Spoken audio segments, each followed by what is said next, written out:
let's continue with the work in Göteborg, because this psychologist, he was relieved of his duties, you can say. We realized that he didn't add anything.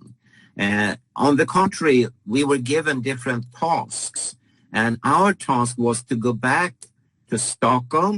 And remember, it's wrong to call me an expert, but we had investigated normal healthy volunteers and skin diseases, so we knew very well what kind of molecular markers that were to be used to find different cell types. And we had quite a big battery of such.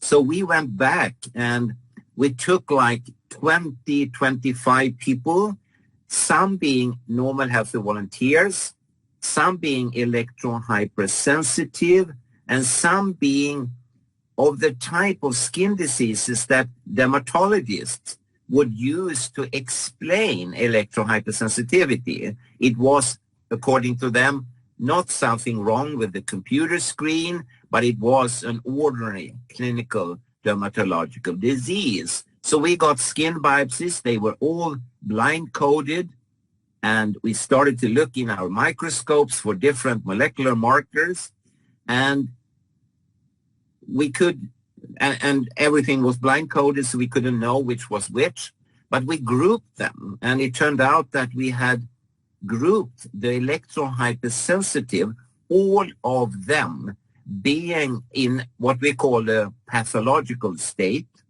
and the normal healthy volunteers, depending on marker, was either grouped separately or together with the skin diseases. And what we found there was exactly what colleagues around the world already had described. Similarities and differences between these skin diseases, one of them being rosacea and another one seborrheic keratosis, and normal healthy volunteers. So we kind of nailed it. But the odd thing was that we also nailed the electron hypersensitive people as being completely different.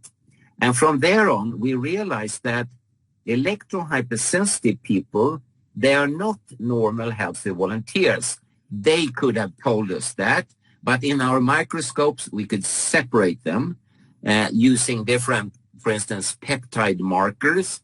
And also we realized that no, when dermatologists claim that there are of these patient categories, they are not. They are forming a unique entity. And we were doing this job together with two dermatologists at the Karolinska Hospital.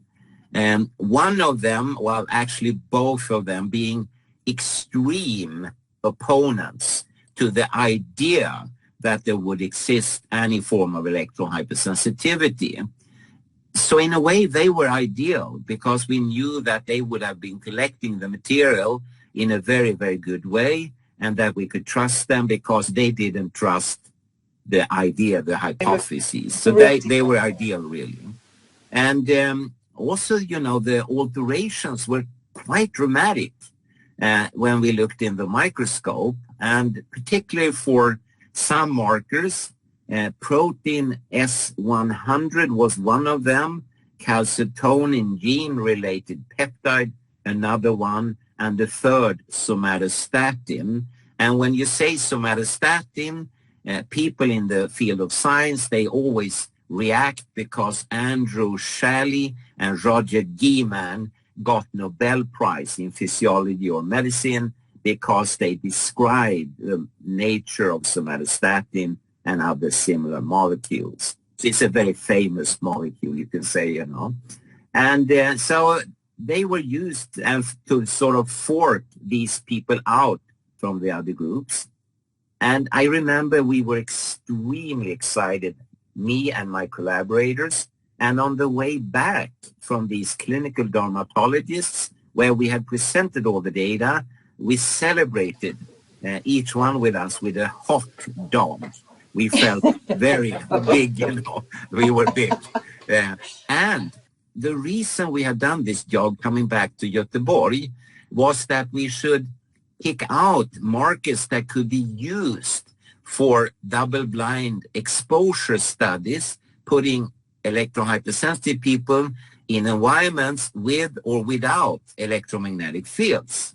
And we had found much more than this. So we were excited. We went back and described our data to the group. All the other people in the group had found nothing. They had also been given tasks, but hadn't found anything useful.